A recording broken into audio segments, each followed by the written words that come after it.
All right, so for the first batch of articles, yo, Ghost from Fortnite. Yo, are you on, is that Ronan? Are you on a new account? You okay? Stop spamming about the co-pilot. God damn, bro, I see it.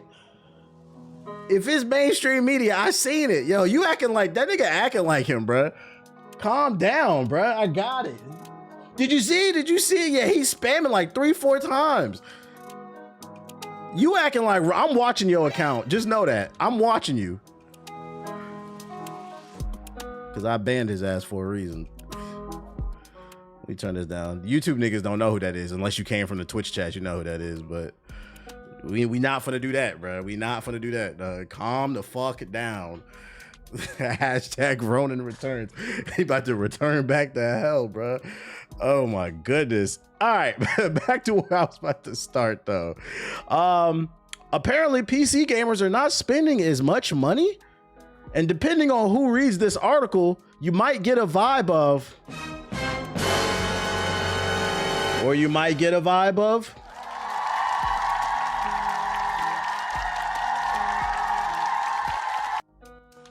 Turn that down a little bit. All right, so here's what we're gonna do. The global PC and console games market is projected to reach $103 billion by 2028, according to Newzoo's PC and console gaming report 2026, marking the end of the post-pandemic revenue plateau. So we're gonna have to get the real data, not the COVID data, bro. 2025 was the first year of notable revenue growth in the industry since the pandemic, increasing 7% year over year. This marks the beginning of what appears to be a new cycle of consolidated nominal expansion through 2028. We broke, that's why. I'd actually disagree. I have a $4,000 PC, nigga. Don't play me. Come on now. Don't do that. I'm gonna read this article and I'm gonna tell you what I actually think. I don't think it's because PC gamers are broke. Newzoo forecasts PC revenue to grow a 6.6 CAGR between 2025 and 2028, compared with 4.4% for console, with PC projected to surpass console revenue by the end of 2028 after more than a decade of console leadership. However, this next phase of growth unfolds under different structural conditions than previous expansion cycles. Overall playtime remained broadly stable in 2025, only down 1% from 2024, reinforcing that growth is increasingly occurring through more effective monetization rather than expansion in global player time. So basically, they're making more money off of microtransactions than increased playtime. I don't know how I feel about that. That's a slippery slope. At the same time, several traditionally dominant AAA genres, including shooters, battle royales, and sports, are seeing a structural decline, with growth segments like Sandbox not fully absorbing lost hours. Translation: mainstream ball and gun games are down across the board. Makes sense. A lot of these niggas have been screaming gaming is dead. But the thing that they're not doing is they're not leaving their ball and gun games and then going and trying different genres, which can be, if I was a suit, I'd be concerned about that a little bit. PC and console enter the next phase of industry growth with fundamentally different business propositions and context. Growth is returning to the market, but it's being driven by different fundamentals than the pandemic years, said Manu Rosier. The pandemic years was driven by everybody wanted to be a YouTube and a streamer because we was locked in the house, the shot didn't come out, and that's why PS4s and GPUs were flying off the goddamn rack, because everybody was trying to be a goddamn Fortnite streamer. Director of Market Intelligence at Newzoo. Hardware cycles are stretching. That makes sense. PS4 niggas. Oh my God. Development costs are rising, and even proven franchises are no longer guaranteed to succeed. In my opinion, that's because these proven franchises have overstayed their welcome. I miss the days of the trilogy. Jak 1, Jak 2, Jak 3. If we got a fourth or beyond game, it was years before we ever got it. Now they're just making Call of Duty 3005, Assassin's Creed 6005. It has nothing to do with people are tired of games. They're tired of bullshit and these suits playing it too safely, not letting their developers be creative and express themselves. We could have had way more Expedition 33s if it wasn't for the business suits and only caring about year over year growth. The rules that shaped the industry over the past 2 decades are changing. PC and console ecosystems are evolving in different directions. PC's player base is increasing, Business models are evolving and more competitive competition arises before entrenched leaders. That's what I like to hear. PC gaming's on the rise. That's what I like to hear, bro. Yeah, we don't speak about the Lost Frontier. That game doesn't exist, man. I think people are really starting to see the value in PC gaming. Being able to customize the platform the way you see fit, the free online gaming, the cheap games, being able to upgrade whenever you want and not having to wait for somebody to tell you, better prices, better performance, just a lot of pros, any controller you want to use, mods. I think people are starting to see the benefit of it. The PC player base is projected to exceed 1 billion players by 2028, and regional momentum is a key factor. China grew 11% year over year in 2025. We also expect continued growth tied to expanding PC's ecosystem penetration and storefront adoption. PC monetization remains structurally microtransaction led. In 2025, microtransactions accounted for almost 50% of PC revenue. What I tell y'all, High Guard failed because we're tired of live service games.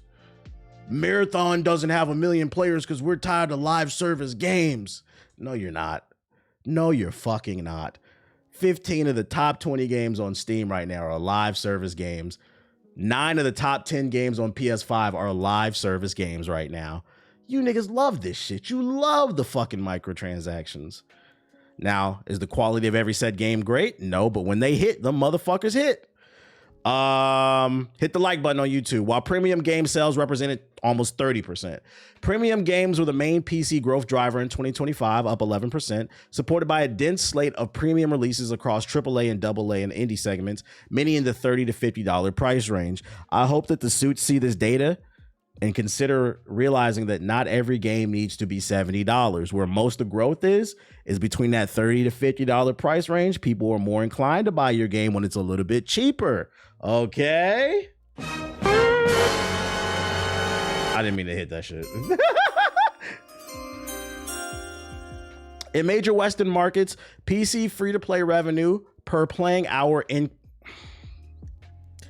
increased 10% year over year, reaching nearly double PlayStation and triple the Xbox.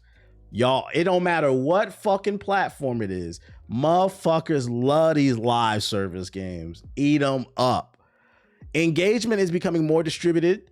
Between 2022 and 2025, the share of PC playtime generated by games outside of the top 20 titles increased from 33 to 42%, reflecting growing ecosystems breadth beyond the largest franchises. What does all this data say to me? If you're tired of live service games, Sony, Steam, and Xbox don't give a fuck. Because you may be quote unquote tired of them, but your man's is not. And not only is he not tired of him, he's got 20 builds on NBA 2K. He's bought every season pass for Helldivers. And he can't wait to buy his skin in fucking Deadlock when it goes public. The numbers don't lie. Nintendo got the most money spent on microtransactions.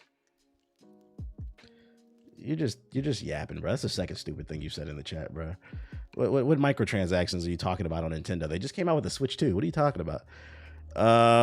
Console, slower player growth, premium-led growth, and higher revenue concentration. You playing Deadlock right now? See, I know y'all niggas love that shit.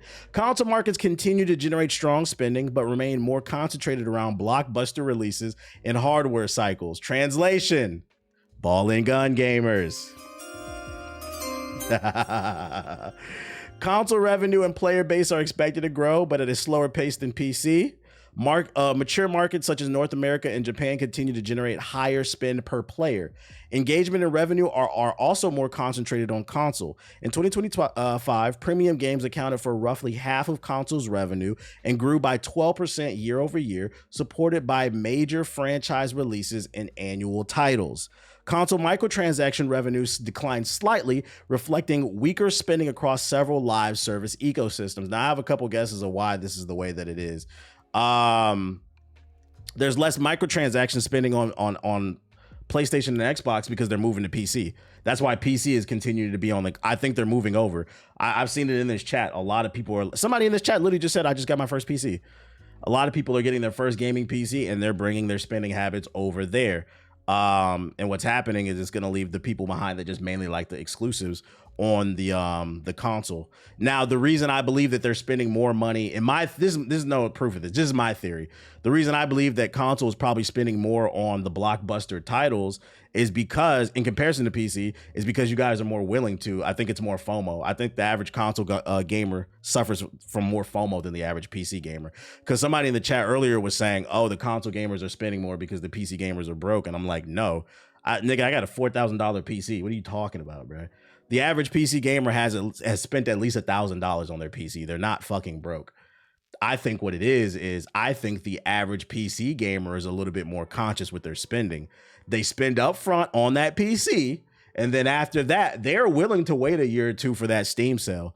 You don't know you need a Steam sale until you experience it, especially if you got a long backlog, right, of games. But on PlayStation and Xbox, you guys don't get sales like that. You get like 10, 20% off at most. You don't know you need that shit until you get 80% off. Yo, the last Steam sale, I spent $80 and got 7 games. Mind you, they were all AAA titles, Persona, both Star Wars Jedi games. I got mad AAA titles for that shit. I stay in them Steam sales. So it's like somebody earlier in the chat was like, I think it's because they're broke. No, it's because I think the average PC gamer is willing to wait for that sale. They have better self-control than the average console gamer. And I'm not saying that's good or it's bad. I think that's the actual thing. You are more willing to wait for a sale on Steam because your backlog is so fucking long. I got like 500 games in my damn Steam library. So I think that's why. And then also I think there's an uptick in microtransactions on PC because, like I said, I think a lot of console gamers are jumping to PC, and while they wait for those Steam sales, guess what they're playing? These free-to-play games, and they're probably buying microtransactions. And how many of those games are you actually going to play and beat from those sales? I'll get to it eventually. What does it matter? That's not even a fair talking point. I just said I got 7 games for the price of 1, all AAA. And you said, how many are you going to actually play? What does it matter? I still got more than you, nigga.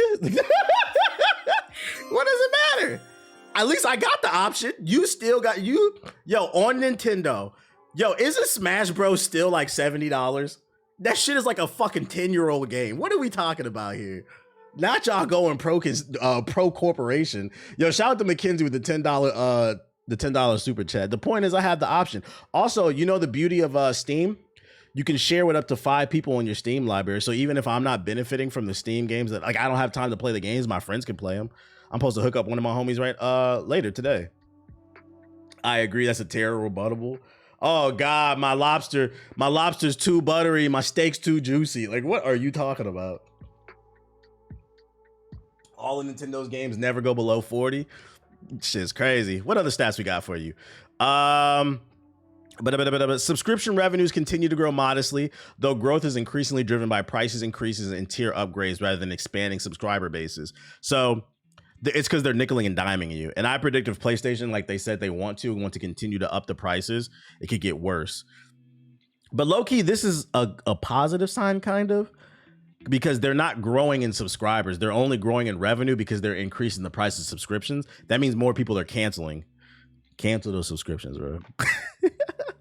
I tried a family share on Steam, but it said we had to be moving on the same address. Is there a workaround? Living in the same address? That's not true. That's not true. Nobody that I share with is in the same house as me. I think you're doing something wrong, big dog. All you gotta do is just send an invite in the settings. That's not true. Yeah, that's not true.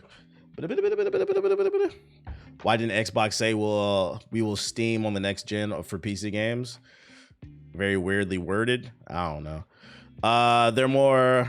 The more they up the prices, the more people they're going to lose, which will mean they will up the prices more. It's a vicious cycle. That's what I'm saying. Everybody cancel that shit, bro. Free-to-play revenues declined faster than playtime in 2025.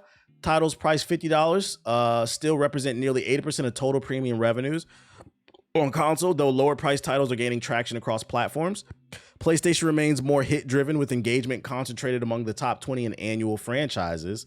We know you niggas love Madden and 2K. On Xbox, engagement is spreading beyond the top 20, partly driven by discovery through Game Pass. Yeah, I've been said this shit. Yo, I swear to God, I did not read this article before I started streaming. I love when data backs up what the fuck I've been saying on the stream and niggas swear I be making shit up, bruh. PlayStation niggas love Call of Duty, 2K, Fortnite, Minecraft. And Xbox niggas, y'all do play other stuff, but you don't beat nothing according to the achievements. You niggas is charcuterie board gamers. Little salami, little cheese, little crackers. Charcuterie board. You know, it is what it is. Windows stay trying to beg me to get my Game Pass subscription back, and we not gonna do it. We not gonna do it, man. That's how me and the homie got around. This shit's fucking funny, man. Yeah. Enjoy your games. It's just fun to read the data. See how it. I am curious to see if the PC numbers continue to keep growing. Will more people be ditching consoles? I think the real telltale sign was when the next Xbox and the next PlayStation come out. Especially because the next Xbox is talking about it's going to be a hybrid PC. I'd imagine if they don't have some great quality of life features, I'd imagine there's going to be people out there who's going to be like, why the fuck would I buy this hybrid PC when I can just get a real PC and do whatever the fuck I want with it? Because at the end of the day, I personally don't want to pay $1,200 for that hybrid gaming PC when I can just build my own and make it how I want. And then I can also do whatever I want with it, you know, Photoshop, video editing, YouTube type shit. But Xbox is dead. I hope not. I'm rooting for them. I want them to do good. Rising tides raid all ships, y'all. Rising tides raise all ships. 1.2K and you still got to pay for the online. Hey, there's a rumor that they could make it free, nigga. They better, bro.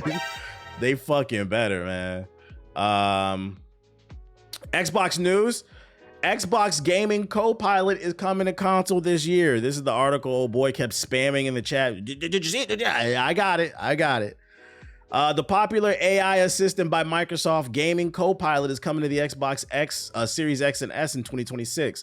Microsoft announced Xbox Copilot for gaming in March of 2025 as a new tool that will become the ultimate gaming sidekick for players. Later in the year, it was announced that Xbox insiders would have the opportunity to try this assistant on PC and Windows handhelds. Now it's on its way to consoles. According to a report by Games Radar, Xbox Gaming AI Partner Group product manager announced that the arrival of Gaming Copilot for the current gen Xbox consoles at GDC 2026. Xbox stated that it will arrive later this year and they will continue to bring it to more services that players are playing. Though the platforms weren't confirmed, the company's current gen consoles are the Xbox Series X and the S. I have a sneaky suspicion this is the beta test for the next Xbox. They're going to kind of work out the kinks in this one and then try to figure out where to go in the future. It'll probably be okay in Xbox Series X, but at the S, it's got limited RAM, limited GPU, CPU. It might fucking slow things down. I think what excites me, let's read the capabilities. For those wondering about Xbox Gaming Copilot capabilities, it can currently provide players with gaming's recommendations based on the games they're playing and their gaming history. The AI assistant will help players overcome obstacles and level up their gameplay. You can also ask Gaming Copilot for help, brainstorm strategies, and get tips or insights with personalized coaching. There's also a voice conversation option available. If people use this, I hope they turn off the achievements. I don't want to hear no nigga talk about he's an Elden Lord using this fucking AI assistant. No, thank you. If you use this shit, that's cool, but turn off the achievements. I don't want to see it, man. I don't want to fucking see it. I think the thing that I'm most excited for is to see who's the first person to upload a clip. Who's the first dumbass to upload a clip in some third-person action platforming game, and they're like standing next to some yellow paint, and they say Xbox Copilot activate. It'd be Cortana. How can I help? What do you need? Hey, I need some fucking help. What am I supposed to do in this section right here? That's when the AI says to you, thinking. And then it says, hey, dumbass, you see that yellow paint? You're supposed to grab on the wall right there. Oh, shit. Thanks, Xbox Game Pilot. I didn't know what the yellow paint. I thought that shit was graffiti. Like, oh my God, man. Yeah, let me get that one. So. Hell no, bro. Hell no. Is Radbrad's job in danger, chat? Let me know. Is Radbrad's job in danger? It'll probably be The Last of Us. Just what we needed, AI taking more brain labor. It's gonna turn video games into a movie. That's what makes games great. You're supposed to think, have your own experience, you know? But I didn't think Pragmata was for me until that boss fight, and will we keep an eye on that? Keep an eye on it. Keep an eye on it. Boy, this AI shit might be gaming cancer if they do it right. Also, keep it out of multiplayer. I hope this is only exclusive to single player games. I don't want to be playing a game. I don't want to be playing like NBA 2K, right? And like there's something obvious that like the player should see. Like maybe I have a habit of going left mostly. I don't want them to be able to turn on the AI and be like, yo, analyze the game. What's my opponent's weakness? He tends to go left. So just on defense, go left, predict that way. And now they're stopping me and shit. Like, no, you should figure that out on yourself. Keep this shit in fucking single player games, bro. That would be crazy. If they put that in multiplayer games, I'm calling everybody who used that shit a bitch ass nigga, bro. Bitch ass nigga. I hear that shit. I need some help. We're down 20. What should we do? Well, their center doesn't seem to have a post game. Like, nah, I don't want to see no analyzation, nothing. Is AI even at that level of intelligence to be able to analyze like that? Sure, why not? Can I get your opinion on pre-built BCs versus building your own? I'm not tech savvy. Right now with the current Ramageddon, it might be better to buy a pre-build. Normally it's cheaper to do it yourself, but these RAM prices got things going through the roof. Costco got good builds. Is that not cheating? That's what I'm trying to figure out. Also, Asha, you said no AI slop. In my opinion, this is AI slop. I don't want, get this shit the fuck out of my fucking game, bro. Asha, I don't know. I don't like this. And like I said, I think this is a beta test for the next Xbox. It's probably going to be small features, and the next Xbox, they're going to go all out. Other AI news. Arc Raiders has started replacing AI voices with human ones, which the CEO admits are better. Who would have thought?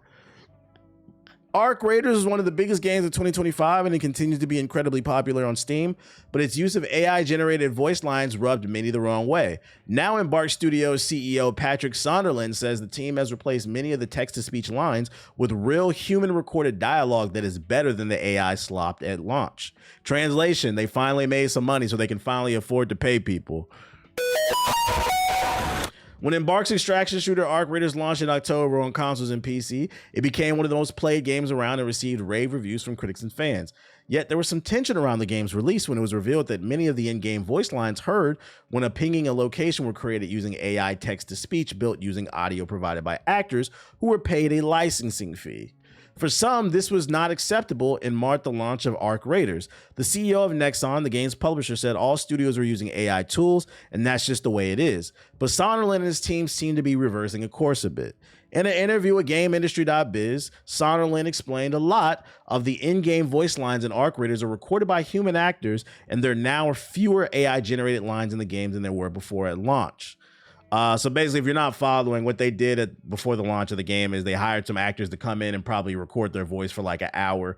Then they took that sample and threw it into some AI generative tools, and they cloned the voice. And most of what you heard in the game was not the actual person speaking, but they're now taking that out and getting real performances. I always found it funny that people didn't really care about the AI in this game, for the simple fact that I felt like it was weird. Like in the story, isn't it about like an apocalypse with like AI taking over? And people claim they hated AI, but once they found a game they really liked, they accepted the AI. I was like, oh, so it's not about not wanting to get dicked down. You just want to make sure you're getting dicked down by the right thing. Oh, okay, interesting. I just found it to be a bit of a contradiction with the context of the game. Yeah, it's very ironic. Yeah, it's all about preference. So you didn't want a big white cock, you wanted a big black cock. Oh shit! Selective anger. Shit's fucking funny, man. We recorded some of the lines post-launch and made them with real voices, Sonderland told the outlet, clarifying that they don't want to replace real performers. There's a quality difference. A real professional actor is better than AI. What? That's just how it is. We look at AI first and foremost as a production tool. We can test things internally. We can test 15 different lines without recording them, and then we know what to record. It's also a way for us to work, not replace actors. We don't necessarily believe in replacing humans with AI all the time. I would hope not. That's literally what the fucking game is about. AI taking over the world. Like, Sunderland also explained that the studio pays its actors for all time spent in the booth recording lines, and that it continues to bring many of them back as we carry on updating the game. In some select situations, Embark pays actors for approval to license their voices through text-to-speech for audio lines that aren't as essential to the immersion of the experience. This is mostly for location pings. The biggest takeaway here is that Soderlund seems to understand that AI-generated content is still not popular among players and is trying to reassure people that Arc Raiders has less of it than before, but it still contains and it will likely continue to use text-to-speech voice lines, and for some players, that will remain a deal breaker. I don't care about AI voices. I don't like getting robbed and third-partied. That's how some people feel. It's funny because their other game, the finals, probably still has AI voices. Yeah, but that one's not as popular. He said not all the time. Sometimes we get humans up out of here too. It's interesting. It's just sticky. You're going to see more and more of this stuff pop up over the next 10 years. It's going to be interesting to see how people respond to this. I don't know. We lost 100,000 jobs last month in February. Me personally, I don't want to see anybody lose their job. That's why I think it's really weird that people root for games to fail. You can criticize a game and say this is how we want things to be better, but you'll never hear me say, I want this game to fucking fail. Do better. Do you think Troy Baker and Nolan North are going out of business because of AI? LOL. Nah. Shout out to Pablo with the sub. Appreciate it. Nah, they not. Not unless they license their voice out to be cloned for AI. I don't think so. Nah. They're too big in the industry. Hit the like button if you're watching on YouTube. And other corporate bullshit news, Overwatch's Jeff Kaplan left Blizzard for the most depressing reason possible. I have the clip here. If you don't remember, he's no longer with Blizzard, but this was the brainchild behind Overwatch's initial success.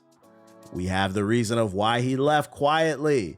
Shout out to Don Teesburden with the $5 super chat. He said these corporations and billionaires just forcing this shit out of laziness, out of laziness and to save money. You don't got to pay people. Listen to what he says in this podcast. What it boiled down for me, like what sort of ultimately broke me in my Blizzard career, was I got called in the CFO's office and he sits me down and he says, he gives me a date, which at the time was 2020 and was going to slip to 2021, but at the time it was 2020. And he said, Overwatch has to make in 2020. If I had to guess, it's that number, they bleeped it, I guess, for his protection, for legal reasons. But if I had to guess, it was probably in the billions. And then every year after that, it needs a recurring revenue. And then he says to me, if it doesn't do dollars, we're going to lay off 1,000 people, and that's going to be on you.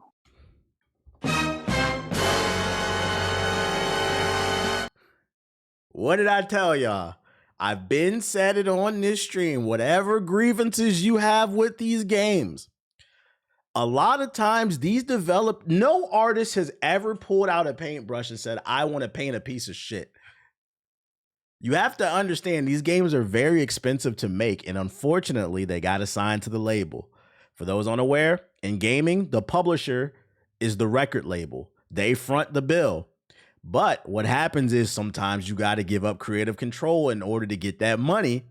And what's happening is a lot of these suits are overstepping their boundaries. And this is why I said you need to learn the names of these fucking suits, because they be on social media. You need to start calling them out. That's fucking sick. Like, imagine having to sleep with that shit. Mind you, Overwatch was successful. Game of the year in 2016. Launched the Overwatch League. And granted, it did have a little slide. But by the time Overwatch was sliding, which is what he's talking about in 2020, 2021, the game had already been out for like 5 years. That's naturally going to happen. They just needed time to figure out what direction to take it in. And he's like, it needs to generate billions upon billions of dollars, or we're going to lay it off and then we're going to blame you. That's fucking crazy. Because I personally, for me, I stopped playing Overwatch because it kind of ran its course. I don't know how y'all feel, but we played Overwatch for like a good couple of years. Freaking, it just kind of ran its course for me. They were complacent. Yeah, I'm pretty sure that there was some degree of them being complacent and they needed a fire under their ass. But then you also have to be realistic, right? When it comes to live service games, when you initially come out, you're going to have a crazy high, right? And then after maybe like the first 3 months of that high, things are going to start to taper down and you're going to plateau. You're either going to plateau and you're going to find your core audience, or you're going to keep falling off and the game's going to completely die, right? I think for an old live service game, the pinnacle for an old live service game is like 100,000 players. Nobody can maintain 500,000 plus to 1 million plus players it just doesn't happen. There's new games coming out, new movies. Y'all niggas don't read, but new books, new music all the time. Yeah, when the honeymoon phase is over. So when you're saying that they were being complacent, I'm not saying that they couldn't have done better, but you also have to be realistic about your goals. Even look at, because Overwatch is having a comeback moment right now, right? If we look at Overwatch, they were like at 150,000 like 2 weeks ago, I believe. That's why I said that's best case scenario for them. It's just too many fucking games out here. Yeah, they're sitting at 93,000 right now, in the last 24 hours. They're averaging 100,000 players. That is the best case scenario for you. It's just the biggest problem is corporate greed. It's impossible to find growth every single year, because no matter how good of a product you put out, real life shit comes up. People might not be able to afford something, especially PS4 niggas. They can't afford nothing. Some people just get bored like me. Shout out to Watts with the big raid. I appreciate you. Some people just get tired of it and they're ready to move on to something else.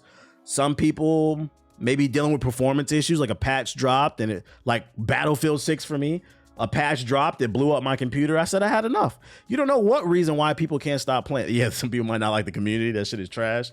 But this is unfortunate. This is unfucking fortunate. This sound like Blizzard was on some mafia shit, man. Exactly, lives. And then here's why this is problematic too, right? You put this kind of pressure onto somebody, it no longer is about the art. Because the goal, if you listen to what he said, all the goals were about hitting X amount of dollars. Well, now that the goal is no longer art and just making sure you make money, it's just going to be having them just try and doing random shit because they're desperate. They don't want to get fired. It's actually insane. All these companies think they can hold 1 million concurrent players. Too much competition. We are in the era of gaming where a lot of games are failing more for a multitude of reasons. The concept of building them and they will come is not true for every situation, bro. You can have the greatest product on earth, and if people don't know about it, it doesn't matter. Yo, shout out to Overlord with the sub. Appreciate you. So I thought that was interesting. Shout out to Callie with the sub. Appreciate it. It's a lot of fish in the sea. What else I got for ya? Oh, Overwatch, Jeff Kaplan also revealed a new video game too. It's called The Legend of California. Former Blizzard veteran Jeff Kaplan now runs a new studio called, I don't know how to pronounce that, which just announced its first game. The suits are losing the plot. They're losing the plot. The Legend of California. Kaplan has now shared more details about the project, saying one of the main ambitions of the game is to get players to action quickly. In a video from the developer, Kaplan says the Legend of California won't be starving. The player will instead help them get all the cool stuff early in the experience. I know Trump hates this game. Yo, shout out to Momo with the 5 gifted subs. Appreciate you. They got a trailer for this shit. Oh, they got a whole dev there. Let's watch it. Legend of California. I saw the trailer for the game yesterday. It looks solid. Oh, come on. Fucking load. Come on, YouTube. Will the drones be in the game? I think it's a Western game. Now YouTube doesn't want to fucking load. What's going on here? My internet ain't dropping. There we go. Can I do it again? Yeah, keep going. Okay. Just keep going. You know what we about to do. 1.2. What's up, everyone? This is Jeff from Kintsugi-yama. And I'm Tim from Kintsugi-yama. So a few years ago, Tim and I were really fortunate enough to have the opportunity to put a team together and to not only, form a company that's focused on the art and craft of making games. Shout out to Godo with the sub. That we loved more than anything. Yeah, I love making games. It's that hard decision you have to make as a game dev. Which do you love more, making games or playing games? And I'm fortunate enough to be in a job where I get to make this for a living. And we're lucky enough to have hired a whole bunch of folks who feel the same way. They love the craft of game making. We've said, and we say this frequently and genuinely mean it, that the company, Kintsugi only exists for two reasons right now. One, to serve the game that we're making, and the second is to serve this amazing team we've put together. And we're hoping someday, but we have to earn this, to add a third thing in there, which is, to serve the player. The name of the game we're making is Legend of California, and the context behind what you're playing is pretty Hey, chat, we hopping on Cali tonight? unique. Like, It's like California that what we saying? that has been undiscovered. And we said it during an exciting time in California history, the gold rush, right? Which affords us a whole bunch of cool things. Not only do we get to explore the prospectors, the mining, the Western fantasy, exploring John Muir through Yosemite, all these things that happened during that era of time. We really try to celebrate that. And California is an incredible setting for it, right? California is not monoculture. California has every single biome under the sun, which means yeah, don't let Trump hear this, man. Fucking that Jeff Kaplan made a game about Gavin Newsom. I don't understand it. anywhere you go is Right, fresh and new relax. every single time. It was really important to us too, because of the type of game makers we are. Yeah, We didn't want to be liberal historical. propaganda. We don't really care about historical accuracy or geographical accuracy. For games. For games, yes, for games. And for this game, historically, we want to be inspired by, we want it to feel authentic, but we're not trying to. I hate that it's a Western game, and half the chat is like, so Red Dead? Guys, Western content existed long before Red Dead Redemption. Matter of fact, one of the worst presidents of the United States, Ronald Reagan, the devil himself, was a Western movie star. Guys, come on, man. recreate the history of California. Yeah, we just want to because it's Western doesn't equal Red Dead. What makes this game really unique and special, in my opinion, is that we sort of fast forward you. It doesn't even look like Red Dead. Like, that's the funny part. Like, there is a bit of a start to the game where you are doing simpler things. This looked like some Steam early access survival shit. It doesn't even look like Red Dead. What excites us is the guns. You know, the guns, the mining, the exploration, having a horse. You know, Hey, we got the blicky. not starving the player out and forcing them to wait for all the cool content. We'd rather have you have access to these cool things, like go out, make a bunch of guns, make Name a Western video game besides Red Dead, the Call of Juarez gun. Yeah, nigga, my bag is deep. guns that feel good for Yeah, you. Red Dead Revolver, the one before Red Dead, the Hunt Showdown. Y'all niggas don't play no fucking games, man. Make the bolt action. If you like shotguns, make Call of Juarez is a banger. It is a banger, but y'all motherfuckers not cultured unless you know what I'm talking about. Yeah, you tried it. You tried in it. the shadows. You wanna play the game how you want to play it, but we want to get you to that You stuff as fucking quick as tried it. possible and not feel like you're banging rocks together. Yeah. It's a first-person shooter action multiplayer game. So we want to get you into the first-person shooting action as fast as we can. That's interesting that there is a focus on like the action, but I'm confused. Is this like an MMO? When people first look at The Legend of California, they're going to call it a survival game. There's no escaping that, but I don't think that's how we think of it. Obviously, it's got... We don't know how to make survival games. Yeah. So that's the start. When it come out as Far, Far it's West, I played that one. That's funny. I reviewed that for G4. Oh, no, Weird West. I reviewed Weird West. That one was okay. got those too. survival and crafting elements in it, but I think the way that Tim and I see it, and I think the way the team sees it, is it's this amazing adventure that takes place in a historic California setting. It also brings to bear kind of Question is, what would make the average player hop off of Red Dead and get on this? Are people still playing Red Dead? That's the better question. I don't think this is striving for the same audience. I think once again, some of y'all are just comparing it to Red Dead because it's Western. I feel like this is designed to appeal more to the Steam early access survival fans, which for me, that's not my cup of tea. But I think this is more inclined. I think this is designed more for people who play Rust, what we're not good Red at Dead. making, or what we have experience making, I should say, that we enjoy actually making. It's a kind of a cool mashup of all of our histories as game makers and the types of mechanics we love. You're not under some time pressure to do something the designer wants you to do. This is a game where you can just sit or ride your horse through, Lake Tahoe or around Lake Tahoe. We're inviting the player to do a much different set of interactions I've ever had experience at crafting when it comes to game design. And it's a lot of fun. What's next? We've got our Steam page up. We would greatly appreciate anybody wishlisting us, but we're early in the process. What's going to happen next for us is we're going to do an alpha, and it'll be a small alpha. I don't want to get people's expectations up that, Tim and Jeff promised this huge thing and then only so many people got in it. We're going to try to let our teams, like significant others, play with them for once, which would be really nice. And just start small. We want to build from something small to make it sustainable, make sure it works, make sure it's cool. And the next milestone after that will be a beta. Yeah. We should talk a little bit about early access because, first of all, if early access isn't for you, we totally get it. Yeah. Like, hit us up at launch, we'll still be there. But we want to do early access for a number of reasons. We want to develop this game in a way that it's fun, that it works well, that it's solid and stable before releasing it. But we also totally get it. Like, California is much bigger than the state that joined the union. Oh yeah, you know what? You're right. So the game is probably based off of California, the region, when it was pretty much Mexico and all that other shit, like New Mexico, and it was basically all the Western states combined. we all have friends who are like, oh, early access, I'm not. Yeah, I'm tell me not when it's done. Yeah. It's pretty much just the West Coast. If you want to learn more about the game, Legend of California, visit our Steam page, wish.